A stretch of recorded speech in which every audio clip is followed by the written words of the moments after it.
Baik Bapak Ibu guru yang hebat, izinkan saya di sini memaparkan tentang budaya positif atau menyebarkan pemahaman dan pengalaman budaya positif yang ada di sekitar. Sebelum saya mulai, mungkin biar semangat, biasa kami di guru penggerak ini adalah tugas dari guru penggerak angkatan 10. Kebetulan saya yang berasal dari sini. Untuk memulai ini biar semangat, coba kita nanti pakai yel dulu. Jadi kalau saya bilang semancar, dia bilang bisa dengan melempar tangan. Semancar bisa. Kalau saya katakan musirawas, mantap. Bisa Bapak ya? Kita mulai. Semancar bisa. Semancar bisa. Musirawas mantap. Oke, terima kasih. Langsung saja untuk budaya positif, mungkin Bapak Ibu sudah pernah mendengar tentang budaya positif. Ada yang mau memberikan pendapatnya atau pernah dengar istilah budaya positif? Ini sarannya Pak Supri di sini, Pak Supri. Budaya positif adalah, menurut saya, itu adalah kebiasaan yang ke arah lebih baik atau perilaku yang lebih baik agar menghasilkan yang lebih baik lagi. Silakan atas untuk bagus.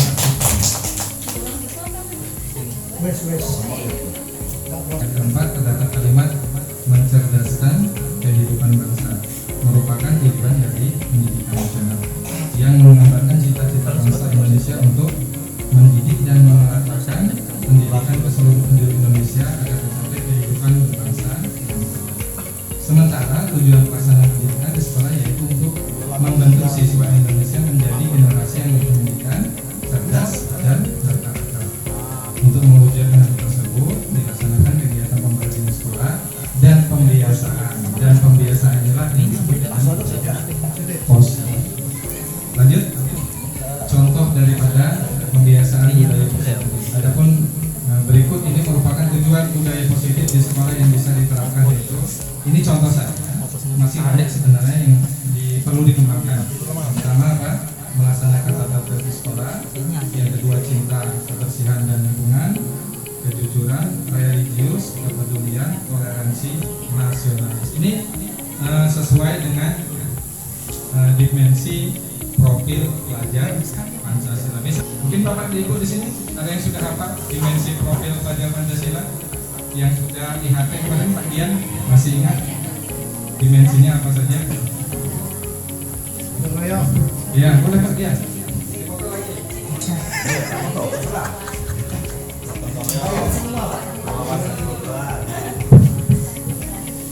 Dimensinya gotong royong, kreativitas, apa lagi ya? Mandiri, yang kritis. Baik, terima kasih Pak Dian. Sebenarnya gampang menghafal dimensi profil pelajar Pancasila itu gampang. Disingkat saja, disingkat dengan apa? Dimensinya makan roti manis. Makan adalah beriman dan bertakwa kepada Tuhan Yang Maha Esa dan berakhlakul karimah. Kannya berkebinekaan lokal, rohnya gotong royong, T-nya kreatif, man-nya mandiri, Nis-nya bernalar, desa. Gampang sebenarnya. Ini konsep inti dari budaya positif. Yang pertama adalah perubahan paradigma, disiplin positif, nilai-nilai kebaikan, kebutuhan dasar manusia, motivasi perilaku manusia, posisi kontrol tubuh, keyakinan ikhlas, dan segitiga realisasi. Lanjut, ini akan kita bahas satu persatu. Yang pertama adalah paradigma pembelajaran dengan paradigma baru. Pembelajaran dengan paradigma baru merupakan pembelajaran yang dirancangkan berdasarkan prinsip pembelajaran berdiferensiasi. Nah, ini istilah lagi, berdiferensiasi. Saya lempar lagi dengan Bapak Ibu guru. Ada yang tahu pembelajaran berdiferensiasi? Berdiferensiasi. Pak Ibu?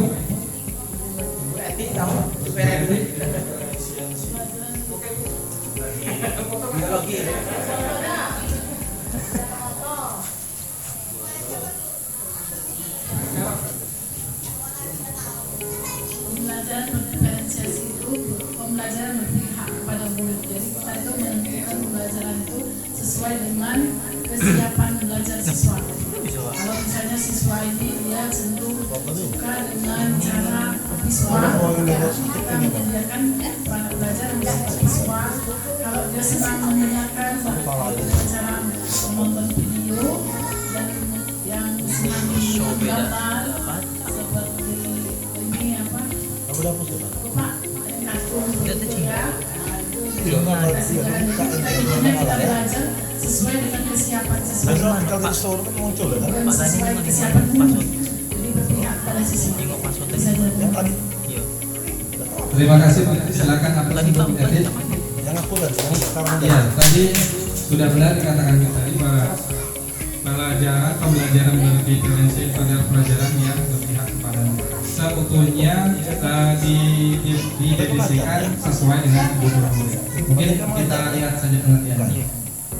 Nah ini, pembelajaran berdiferensiasi adalah teknik instruksional atau pembelajaran di mana guru menggunakan berbagai metode pengajaran untuk memenuhi kebutuhan individual setiap siswa sesuai dengan kebutuhan mereka.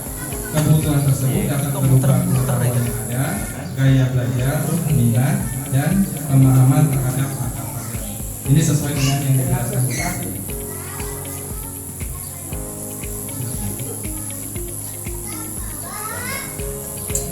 Nah ini miskonsepsi tentang teori kontrol. Jadi selama ini kita guru ya, kalau pelajarannya masih jadul istilahnya, masih bergaya lama, itu yang pertama yaitu ilusi guru membuat murid seperti memegang kunci untuk murid. Jadi murid seperti robot, seperti yang dilaksanakan oleh Pak Wayan, kayak robotik seperti itu. Terus ilusi bahwa semua penguatan positif efektif dan bermanfaat. Terus ilusi bahwa kritik dan membuat rasa bersalah mampu menguatkan karakter, dan ilusi bahwa orang desa berhak untuk memaksa. Nah ini mengubah paradigma stimulus respon ke pendekatan teori kontrol. Jadi kalau kita masih pembelajaran masih secara lama, boleh kita rubah dengan pertama realitas kebutuhan kita sama. Ternyata apa? Kenyataannya bahwa realitas kebutuhan kita berbeda. Semua orang melihat hal yang sama. Ternyata apa? Setiap orang memiliki gambaran yang berbeda. Kita mencoba mengubah agar pandangan orang sama dengan kita. Ternyata apa? Kita berusaha memahami pandangan orang lain tentang dunia. Yang selanjutnya, perilaku buruk dilihat sebagai suatu kesalahan. Dalam teori kontrol disebut perilaku adalah memiliki tujuan. Semua perilaku, baik itu perilaku kesalahan atau perilaku yang positif. Orang lain bisa mengontrol saya. Dalam teori kontrol disebut hanya Anda yang bisa mengontrol diri Anda.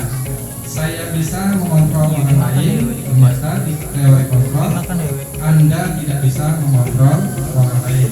Pemaksaan ada pada saat bujukan gagal.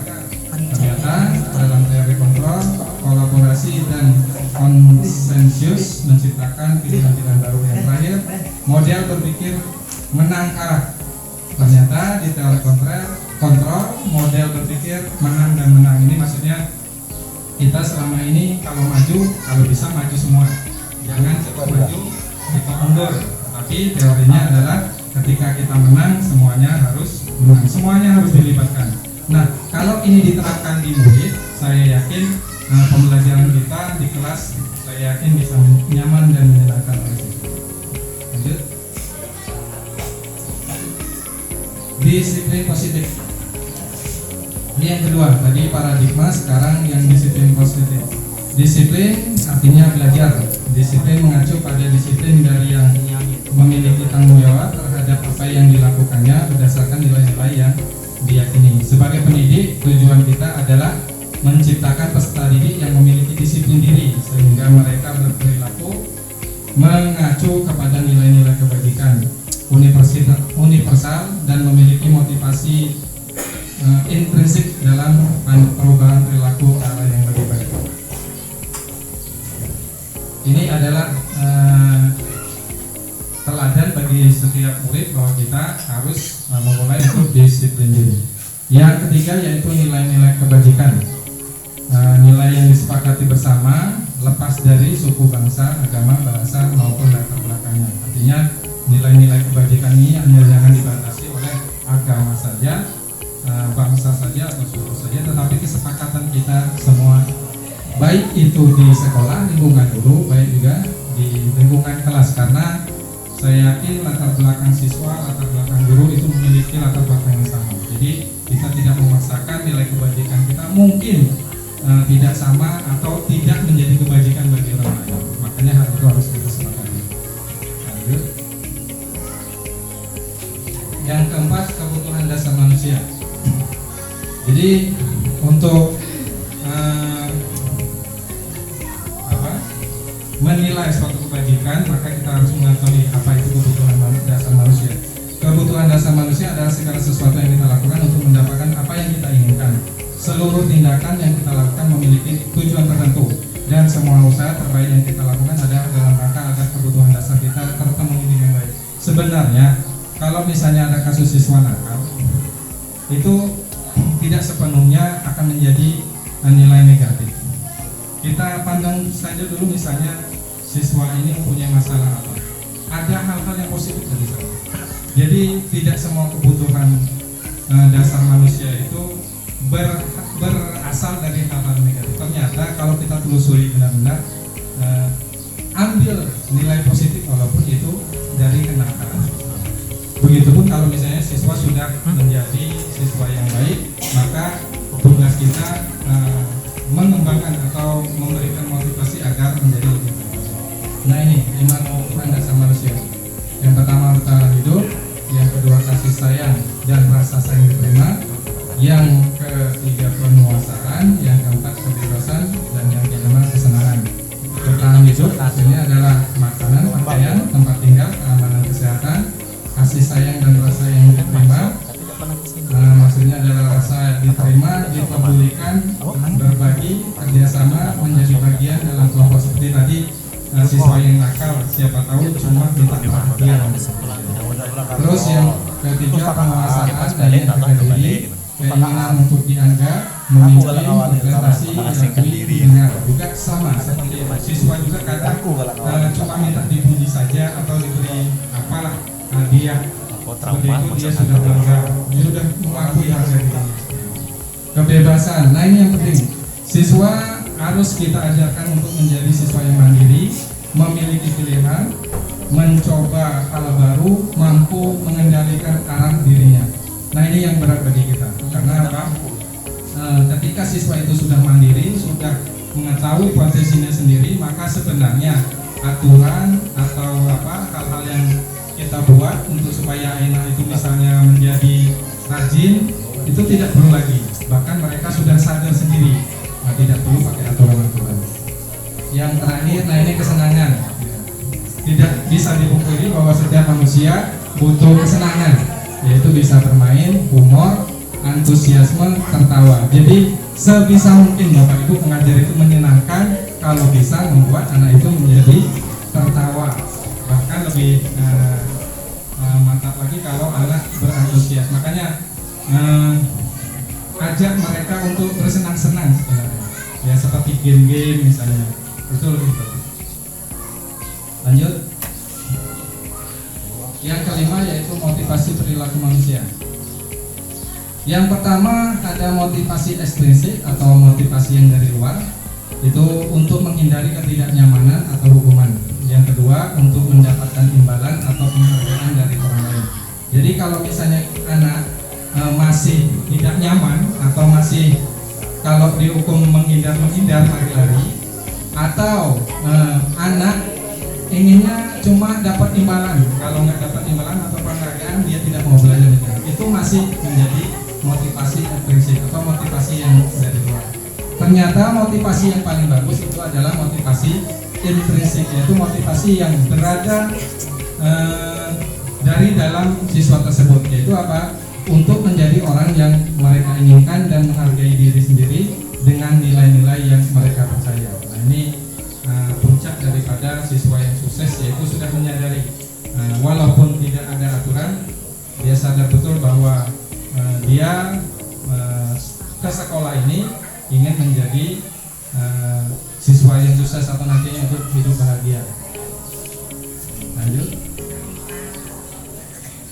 Nah ini hukuman, konsekuensi dan restitusi. Lanjut.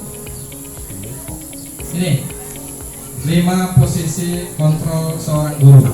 Yang pertama itu penghukum, yang kedua pembuat merasa bersalah, dan yang ketiga teman sebagai teman, yang keempat pemantau, dan yang selanjutnya adalah manajer. Kira-kira ini kalau Pak Saiful posisinya yang mana nih Pak Ibu? Yang mana? Penghukum Pak Ibu. Manajer. Ah ya. Mantap. Jadi posisi ideal seorang guru itu apa? Seharusnya menjadi manajer lengkap saat upacara bendera. Kalau dia posisinya guru sebagai penghukum, maka apa yang diperbuat? Menghukumnya. Seperti apa? Hormat pada bendera selama 1 jam misalnya, atau lain-lain, lari keliling lapangan atau push up dan sejenisnya. Untuk posisi pembuat merasa bersalah, nah ini biasanya ibu-ibu. Apa yang dilakukan? Berapa kali ibu atau bapak harus memberitahu kamu? Nah, istilahnya diceramahin. Kamu selalu saja mengecewakan ibu atau bapak. Nah, gitu. Kira-kira diceramahin seperti itu. Tetapi kalau dia posisi sebagai manajer, apa yang dilakukan? Nah ini, apakah kamu tahu kesalahan kamu? Divalidasi dulu. Dia sadar nggak kalau dia itu salah misalnya. Biasanya siswa sudah mengetahui, oh iya Pak saya salah. Sebutkan kesalahannya misalnya. Lalu kira-kira bagaimana kamu memperbaiki kesalahan kamu? Nah dikasih pilihan, dikasih tanggung jawab atau dikasih tugas. Kalau kamu salah, kira-kira kamu mau bagaimana untuk memperbaiki kesalahan kamu? Nah ini seperti ini posisi manajer. Keyakinan kelas. Mengapa keyakinan kelas? Mengapa bukan peraturan kelas? Nah ini Bapak Ibu, seperti yang saya katakan dari tadi, bahwa setiap siswa itu memiliki latar belakang yang berbeda. Ada yang dari keluarga biasa, mampu, tidak mampu, ada yang keluarga mungkin bermasalah mungkin. Nah, dibuatlah keyakinan kelas sesuai dengan kelasnya masing-masing. Pasrahkan kepada anak-anak bahwa kamu mau belajar ini mau seperti apa, atau kamu mau jadi siswa apa, atau kamu mau guru yang bagaimana. Kalau bisa seperti itu. Ini memang kalau bisa sebagai wali kelas juga harus proaktif untuk menelusuri keinginan kelas. Bila perlu informasi dari siswa, baik tentang guru A sampai Z, sampaikan dengan guru. Mungkin nanti informasi itu bisa menjadi pembelajaran dalam mendidik anak tersebut. Mungkin seperti itu. Lanjut. Nah ini, kalau misalnya nanti Bapak Ibu ingin membentuk keyakinan kelas, maka kriterianya yang pertama yaitu bersifat abstrak, ya. Yang kedua berupa pernyataan universal, ya. Yang ketiga dibuat dalam pernyataan positif. Sedikit saja yang selanjutnya sesuai dengan kondisi kelas dan sekolah sehingga mudah diterapkan. Yang selanjutnya itu semua warga sekolah, baik itu wali kelas, guru, siswa, bila perlu kepala sekolah, bila perlu wali murid, harus terlibat dalam pembuatan keyakinan kelas. Ini lebih valid lagi. Lanjut. Nah ini segitiga restitusi ini adalah segitiga di mana kita diharapkan bisa menyelesaikan masalah pada siswa, tetapi menghasilkan budaya positif bagi siswa kita. Apa itu proses segitiga restitusi? Yang pertama adalah menstabilkan identitas. Berdasarkan prinsip membuat kesalahan adalah bagian dari proses pembelajaran. Kalimatnya bisa saja kalau misalnya ada siswa yang bermasalah, berbuat salah itu wajar, itu saja dengan siswa. Atau kalimatnya tidak ada manusia yang sempurna. Atau ditambah juga ibu bapak juga dulu waktu umur kalian juga pernah bersalah. Jadi kalimat-kalimat ini sebenarnya menstabilkan identitas siswa. Jadi supaya siswa tidak, bahasa kita Pak Ibu, ngedon ya Pak ya. Supaya siswa juga oh iya wajar kalau misalnya salah, tetapi tetap itu menjadi kesalahan, hal-hal yang tidak perlu dilakukan. Langkah yang kedua adalah validasi tindakan yang salah berdasarkan prinsip setiap perilaku berupaya memenuhi sesuatu kebutuhan tertentu. Kalimatnya bisa saja, kamu pasti punya alasan mengapa melakukan hal itu. Nah ini mohon kalau misalnya ada siswa, kalau memang ada siswa yang bermasalah, maksud saya ambil alasannya kenapa, dalami alasannya kenapa. Karena seperti saya katakan pertama tadi bahwa perbuatan negatif tidak mesti itu menjadi negatif bagi dirinya. Terkadang kita saja yang menganggapnya negatif, ternyata bagi dia bisa saja itu membanggakan bagi dia. Tetapi gali apa alasan dia melakukan atau melanggar misalnya aturan di sekolah seperti itu. Langkah yang ketiga yaitu menanyakan keyakinan. Nah ini kalau misalnya kita sudah membuat keyakinan kelas, di kelas kita sudah sepakat bahwa kita misalnya tidak boleh terlambat datang ke kelas atau masuk ke kelas, maka siswa tadi dengan menyadari bahwa hal itu menjadi salah dan siswa tadi sebisa mungkin untuk memperbaiki kesalahan. Nah ini contoh simulasi penerapan segitiga restitusi. Ini agak panjang videonya Bu, kita lewatkan saja. Nah terakhir penutup, dalam penerapan program disiplin positif hendaknya guru memiliki standar kepribadian. Nah ini penting ya Bu ya. Jadi kepribadian kita harus memang benar-benar ingin murid itu maju dalam pembelajaran. Profesional, nah juga ini penting, guru dituntut untuk profesional, tidak saja dalam pedagogik tetapi juga dalam afektifnya. Jadi psikis kita atau kejiwaan juga kita harus profesional dan sosial yang baik, di mana guru mampu merefleksi dirinya dalam posisi kontrol saat ini, sebagaimana perjalanan dirinya sebagai among atau manajer tadi seperti yang dikatakan Pak Sunuko tadi, yang menuntun murid-muridnya menjadi insan yang mandiri, merdeka, dan bertanggung jawab dalam standar nasional pendidikan. Baik, ini saja Bapak Ibu yang dapat kami presentasikan. Mungkin sebelum saya akhiri ada pertanyaan Bapak Ibu? Cukup? Oke, Bu Eti. Terima kasih atas kesempatannya. Saya cuma penegasan saja ya Pak. Tadi ada pembuatan keyakinan, masa gitu. Itu kalau dirubah misalnya bahasanya kesepakatan. Apa itu Pak? Saya rasa lebih bagus. Karena kalau soal keyakinan itu ada hubungannya kira-kira menurut saya. Ada hubungannya dengan kepercayaan. Jadi kalau agak sama. Jadi lebih tepatnya itu saja nanti Pak, kesepakatan kelas ya Pak ya. Itu saja yang saya tanyakan. Assalamualaikum. Bagus banget. Baik Ibu Eti tadi tentang keyakinan kelas ya, saya sepakat bahwa sebenarnya bisa dibuat menjadi kesepakatan kelas. Nanti intinya sama, isinya adalah menggambarkan apa yang diinginkan siswa itu. Tadi ada 4 poin paling tidak. Kamu mau jadi apa? Siswa ini mau jadi apa? Terus kamu kelas ini mau kamu apakan? Mau seperti apa? Pun guru juga. Guru juga kamu mau guru yang bagaimana? Mungkin banyak jawaban siswa itu. Mungkin mau guru yang tidak mau ngasih tugas, kan banyak macamnya. Tetapi tetap kita koordinir untuk menjadi siswa yang paling tidak ya siswa yang bisa diambil apa yang ada baiknya saja. Bukan siswa yang wah ini semuanya jelek ini semuanya nakal lah gitu. Tapi ambil walaupun sedikit, ambil dari segi positifnya. Silakan Pak Gafar. Pak Gafar sudah foto tadi?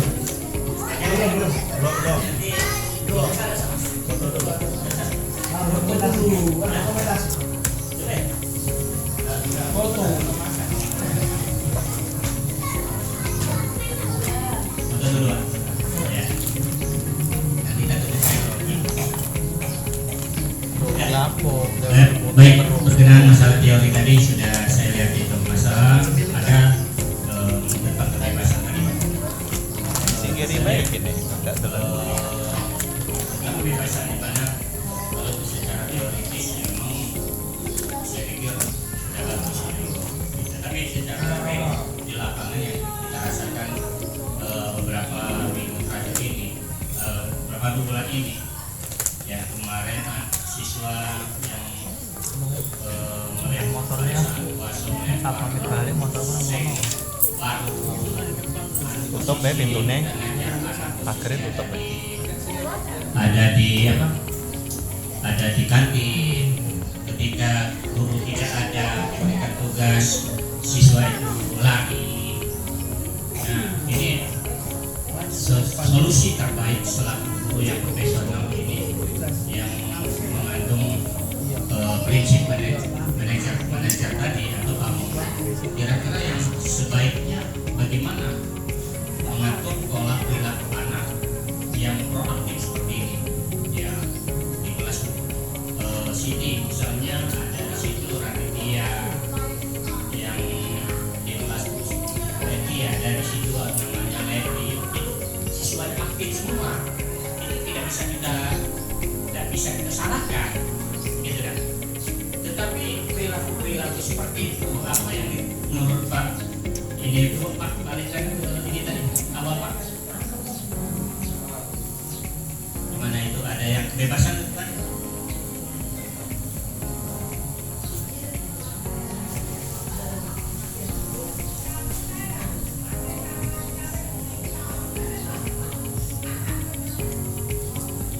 Nah itu tuh. Nah jadi memberikan apa?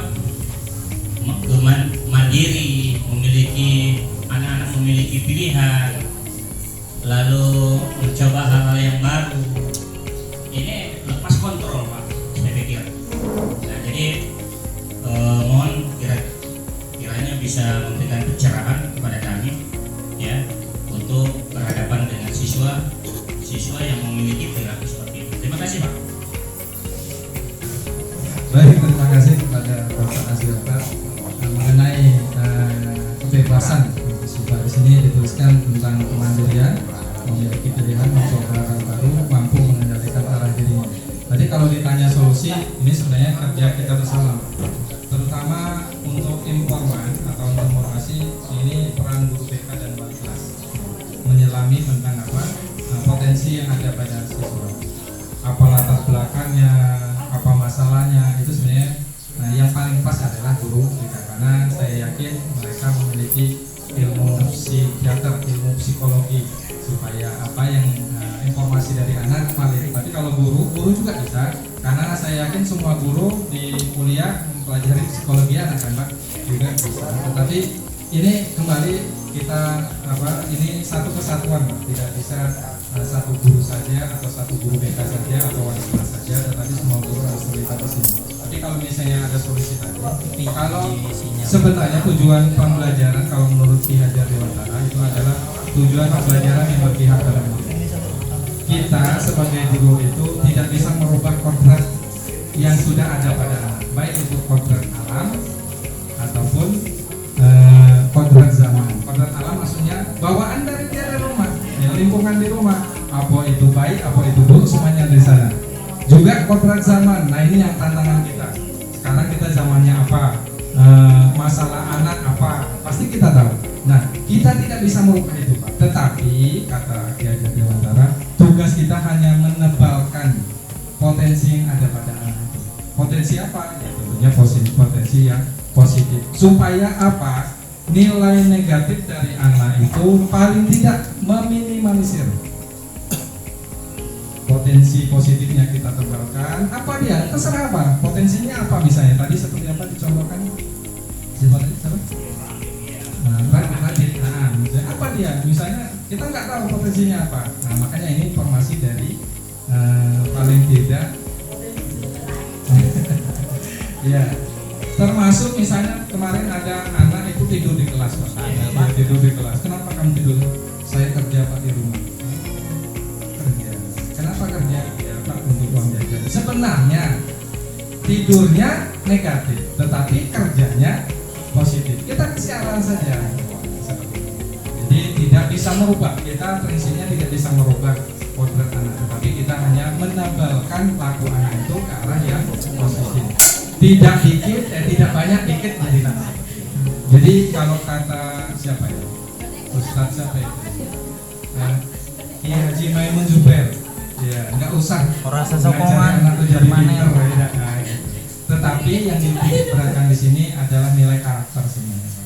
Jadi kita nggak usah ngasih anak tuh jadi pinter ranking 1, tapi kita ajarin tentang nilai karakter. Ah, seperti itulah kira-kira. Masuk. 100 semua. Tapi janji yang tadi udah jadi Bu ya. Yang jadi saudara sama saudara. Baik, mungkin itu saja Bapak Ibu ya. Mohon maaf mengganggu waktunya dan saya ini. Assalamualaikum warahmatullahi wabarakatuh.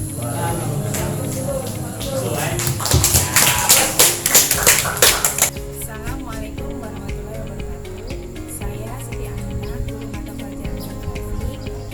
Budaya positif melalui kesepakatan dan keyakinan kelas yang disampaikan oleh Bapak Dr. Sudarmanto memotivasi saya untuk menerapkannya di kelas dengan penuh semangat agar tercipta suasana belajar yang aman, menyenangkan, dan berpihak kepada murid. Kemudian yang dapat saya sampaikan, wassalamualaikum warahmatullahi wabarakatuh.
Assalamualaikum warahmatullahi wabarakatuh.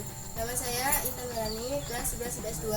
Perasaan saya sangat senang dengan adanya kesepakatan dan keyakinan kelas yang telah kami buat. Dan kami akan laksanakan dengan penuh semangat. Demikian saya akhiri. Wassalamualaikum warahmatullahi wabarakatuh.